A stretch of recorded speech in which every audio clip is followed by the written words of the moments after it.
கடந்த டிசம்பர் மாதத்திலிருந்து மத்திய அரசு வந்து பழைய வாகனங்களுக்கு, குறிப்பாக 15 ஆண்டுகளுக்கு 20 ஆண்டுகளுக்கு மேற்பட்ட வாகனங்களுக்கான எஃப்சி கட்டணத்தை வந்து கடுமையாக உயர்த்தி இருக்கிறாங்க.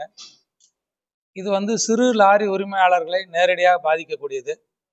இந்த மாதிரி பழைய வண்டி வைத்திருக்க வாகன உரிமையாளர்லாம் பார்த்தீங்கன்னா, ஒரு வண்டி அரை வண்டி வச்சுக்கிட்டு அவங்க குடும்பத்தோட வாழ்வாதாரத்தெல்லாம் அந்த ஒரு வண்டியை நம்பியே முழுமையாக நடத்திட்டு வரக்கூடிய அளவுக்கு தான் இந்த சிறு உரிமையாளர்கள் இருந்துட்டு இருக்காங்க. அந்த மாதிரி ஆளுங்களை நேரடியாக வஞ்சிக்கக்கூடிய அளவுக்கு தான் இந்த எஃப்சி கட்டண உயர்வு வந்து இப்போ மத்திய அரசு அறிவித்திருக்கிறது.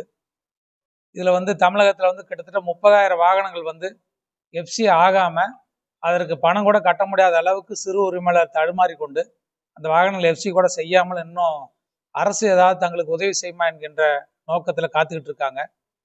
இதை வந்து மத்திய அரசும் மாநில அரசும் கருத்தில் கொண்டு, குறிப்பாக மாநில அரசு இந்த எஃப்சி பண்ணுவதற்கான திட்டத்தை வந்து கேரள அரசு போல தள்ளி வைக்க வேண்டும் என்று நாங்கள் கேட்டுக்கொள்கின்றோம்.